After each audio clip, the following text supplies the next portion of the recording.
Yes, friends, welcome to this program. Today we want to look at, we are still on material issues, but this time around we want to look at another method, and that is the last in, first out, commonly known as the LIFO method. So that is why I want to concentrate today, to see how we can apply it in material control from the stores. So you find that as you hear the word last in, first out, under this last in, first out approach, you find that the materials that are brought in last into the stores are the ones that are issued first. So meaning, what comes in last? If you had materials that came in yesterday and then some came in today, so if we happen to issue, we begin with the ones that came in today into our stores. So that is what we issue out first. So you're going to find that according to the last in, first out approach, closing stock is normally composed of old stock or old items that came in some time ago. So, and you find that such closing stock is valued at the price at which they came in that time. So you find that the prices that are reflected in the closing stock, or the value of the closing stock, is sometimes undervalued, or because you find that the prices keep on changing, and due to that change in prices, the price at which the closing stock will be valued today will not be the prevailing current prices, and that is the weakness that this approach will contain. Another thing, you'll find that materials left in the stores may get expired or may get spoiled because they delay in the store, since new ones are the ones issued out and the old ones are left in. So you find that practically it is not applicable. Practically it is not very much applicable, since materials have got a period of stay, whereby in case they stay for long, they get expired. So you find that most businesses or most organizations use the first in, first out approach, or the weighted average approach, other than the last in, first out approach. So now we are going to look at an example to see how we can handle this, or we can practically use FIFO in our books. So here we go. So the example says the following information was extracted from the stock records of Mukwano Industries for the month of January 2020. So we have the 1st January up to 30th January. So the question wants us to use LIFO method of valuing stock, determine the price of raw materials, and then calculate the total cost of raw materials during the month. And then part 2 wants us to calculate the value of closing stock of materials as of 31st January 2020. So without wasting time, let's try to see how we can handle this.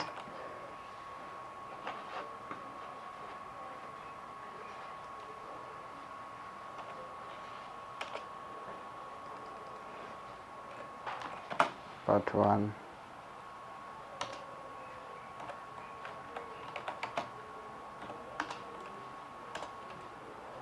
So Mukwano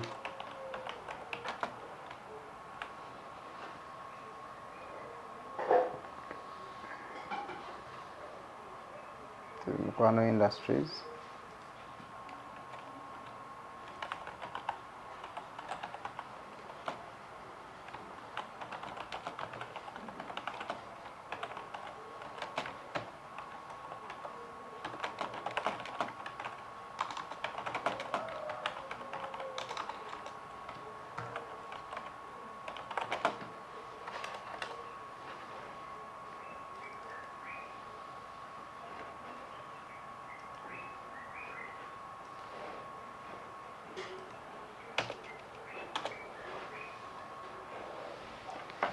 So we shall come up with a table.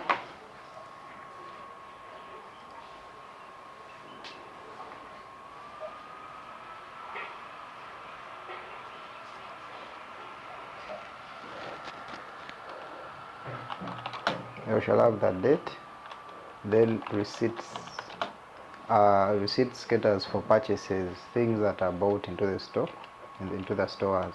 Then issues. Now this column of issues caters for materials that have been issued to production departments for usage. And then balances. Then balances, of course, now this caters for what remains in the stores at the end of the day. So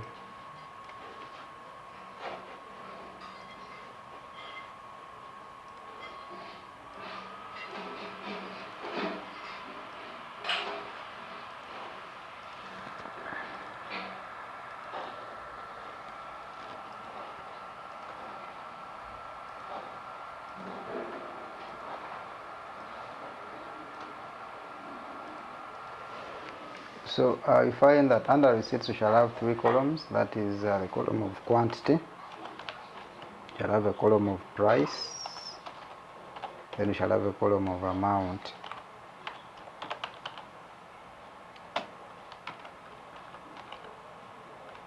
Then we go to issues, still we shall have a column for quantity, we shall have a column for price, and then we shall have a column of amount. So when you get to balances, still a column of quantity, a column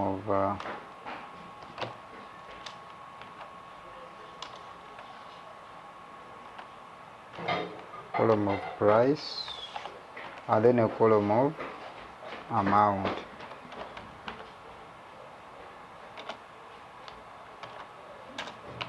Shillings.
Alright, so we have that simple table. We have price, quantity, price, amount, and under issues, then under receipts, as well as under balances.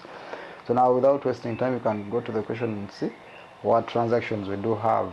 So when you look at the question, the first transaction happens or occurs on 1st January, and we are told that on 1st of January 2020, stock balances brought forward from December 2019 was 620 units at 15,000 shillings. So you find that we are going to open our ledger card with stock balances, and you find that that balance is going to be recorded in the column of balance, 620 units at 15,000. So here we go. So you find that the date will be 1st Jan. So we shall have, here we don't have anything. So got stock balance is 620 units valued at 15,000. So the question is, what is the unit price? So let's get our calculator, and then we see how we can find the unit price. So now to get the unit price, we divide the value of the 620 units by the number of units, which is 620. Divide 15,000 by 620. So 15,000 divided by 620, we get 24 shillings. So meaning we shall have 24 shillings. So meaning each unit is at 24 shillings. That is the first date, and that is what transpired on that date. So now we move on to the second transaction and see. We are told on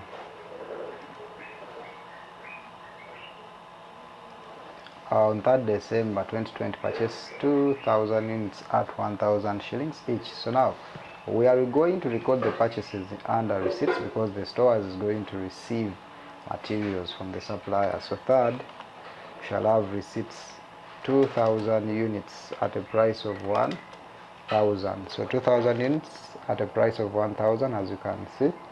Then the amount is going to be a product of the units and the unit price. So we shall have 2,000 times 1,000.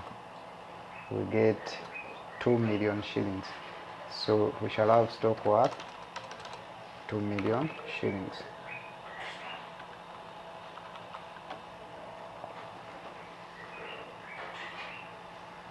Worth 2 million shillings. So when you come to the column of issues,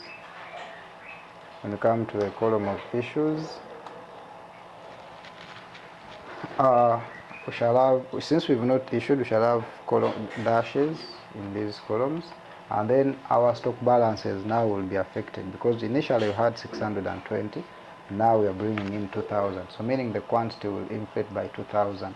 620 plus 2,000 units bought to get 2,620 units. 2,620 units. 2,620 units.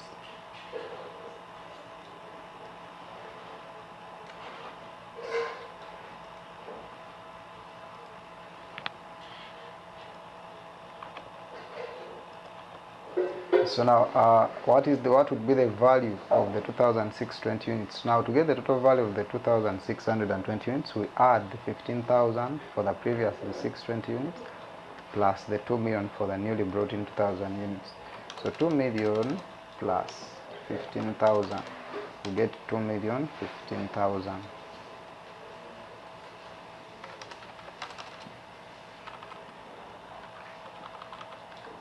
Get 2,015,000.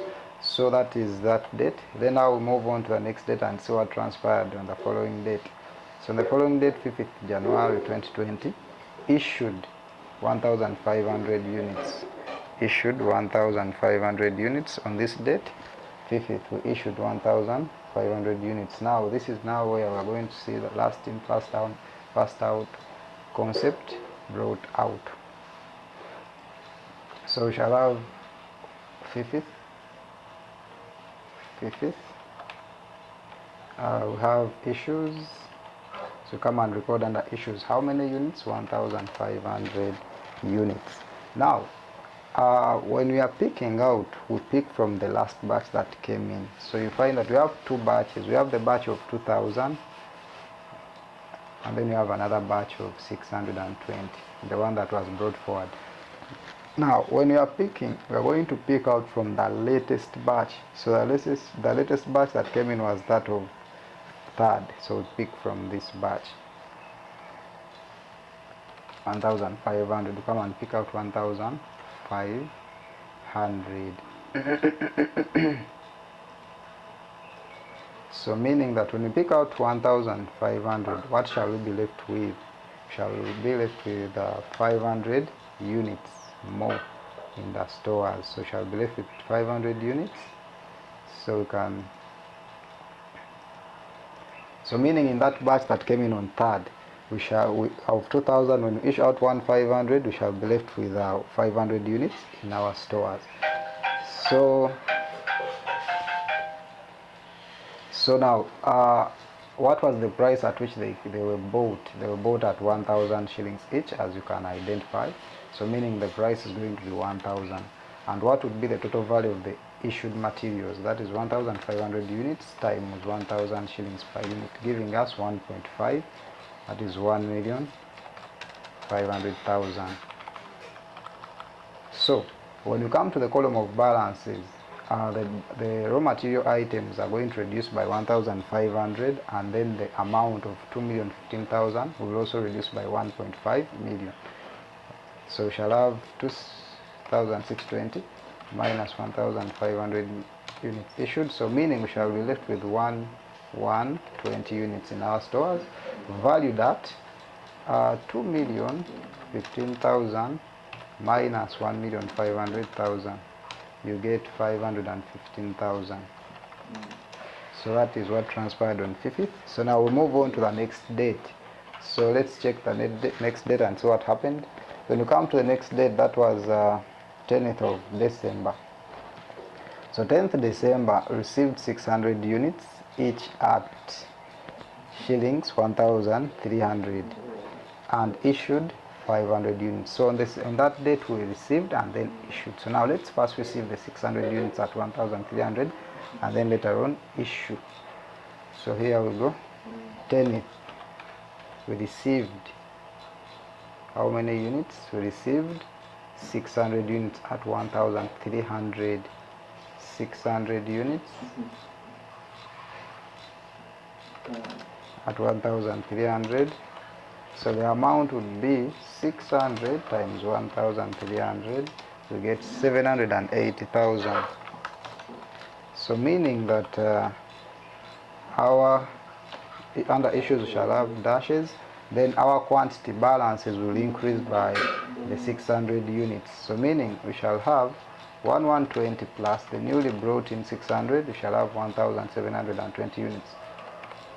1,720 units at a worth of, so inflate the 515,000 by the newly brought in goods worth 780,000. So shall have 515,000, 515,000 plus 780,000, giving us 1,295,000. 1,295,000. So you have 1,295,000. Then on the same date, we managed to issue still 10th. We issued 500 units, as you can observe, and issued 500 units. Now let's go back. So we have 500 units to issue. Now, if you are to issue 500 units, the question is from which batch are we going to pick from? Now, our new batch is this, the batch of 600. That is our new batch. So meaning that instead of coming on third and clear the other batch of 2,000, we shall pick from the latest materials that came in, and the 500 is going to come out from this 600 units. So pick 500 from here. So meaning the balance of materials left will be 600 minus, when you issue 500, you shall be left with 100 units. So now this batch will be left with a balance of 100 units. So now we are issuing 500 units at 1,300. So because the batch we've issued from was brought in at a unit price of 1,300, so the value will be 500 units times 1,300, giving us 650,000. 650,000. Let me confirm. 500 times 1,300. Yes, that is it. Now our stock balances will reduce since we've issued. So we shall have 1,720. That's what we had before issue. Now minus the issued value of 500, we get 1,220 units. Value that, so we still reduce the total amount by the 650,000. 1,295,000 minus 650,000, we get a stock balance of 645,000. 645,000 worth of money. So meaning we have 1,220 units in the stores worth 645,000 shillings. We'll go to the next date and see what happened on the next date.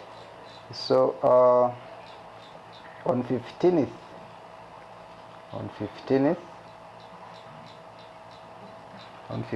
January 2020, purchased 1,000 units at 1,350 shillings each.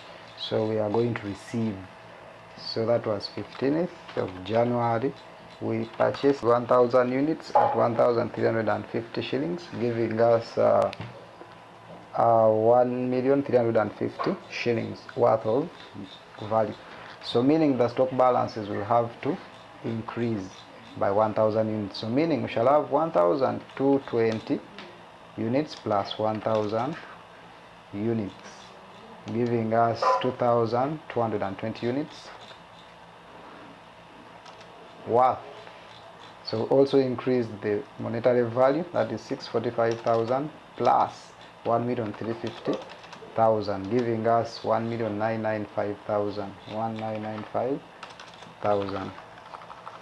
So then we move on to see what transpired on the next date. So when you come to the following date, that is on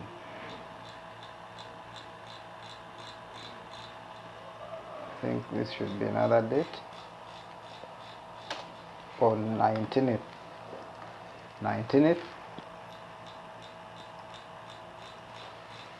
So 19th January 2020 purchased 400 units at 1,300. So still receive. So we come on 19th of January, we receive how many units? 400, as we confirm, yes. 400 units at 1,300 shillings. What would be the monetary value? So 400 times 1,300, we get 520,000 shillings. So meaning that our stock balances will increase by 400 units in terms of items.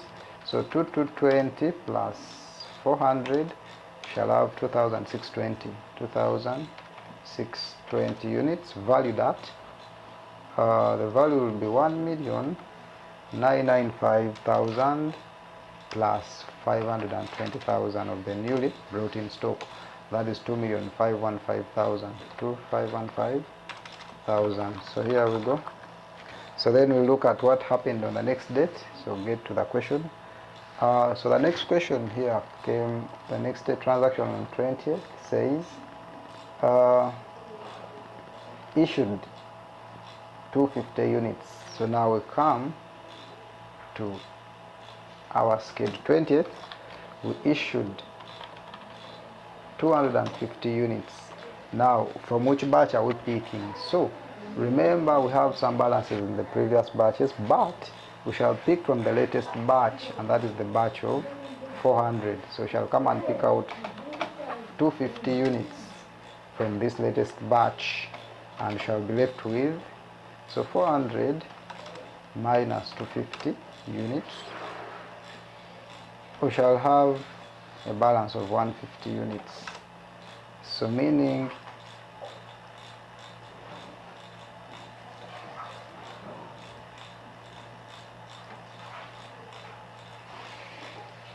so when you come here, the price at which we've issued is 1,300. So meaning the value of the issued stock is 250 units times 1,300, giving us 325,000 shillings. So meaning our stock balances will reduce by the issued value. 2,620 minus 250, we get 2,370 units. 2,370 units, and the value in monetary terms will also reduce. 2,515,000 minus 325,000, we shall have 2,190,000. So let's check out what happened on the next date. So on the next date, 30th January, we purchased 650 units at 1,600 shillings each. That is what transpired on that date. So there we go. Purchase, we received 30. So received 650 units at what price? Let's confirm. The price is 1,600 shillings. So what would be the monetary worth of the newly purchased materials? That is 1,600 shillings times the 650 units. That is 1,040,000. 1,040,000. So our balances will also still increase. So since we had 2,370 units in the stores, now we bring in 650. We shall have 3,020 units in our stores at a worth of, we had stock worth 2,190,000. Now we bring in stock worth 1,040,000. So meaning we shall have a total stock value of 3,320,000, 3,230,000, 3,230,000. 30,000.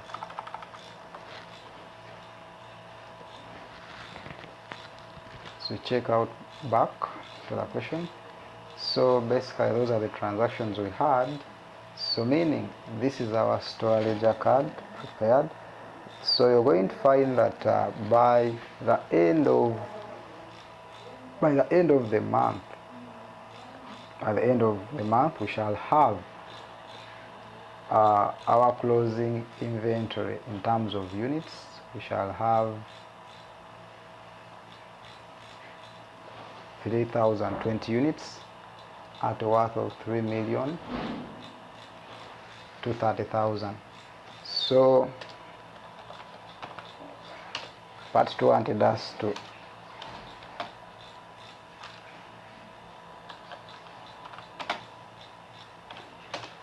get the closing stock. So the value of closing stock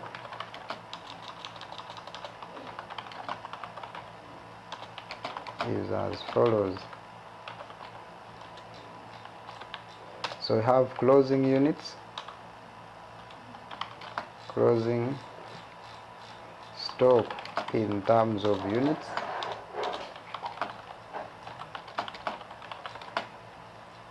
will be 3,020 units, and then closing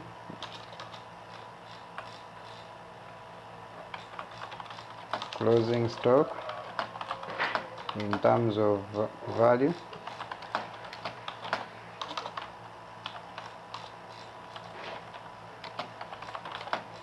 is shillings 3,230,000.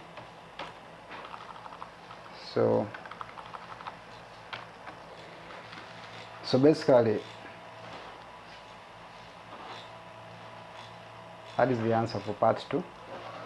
So meaning that by the end of January, if you use this LIFO method, we shall have 3,020 units worth 3,230,000, and you're going to find that the value is comprised more of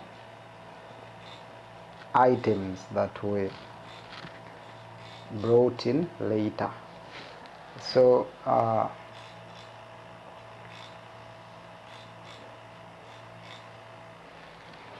with that, I would like to thank you for tuning in to the end.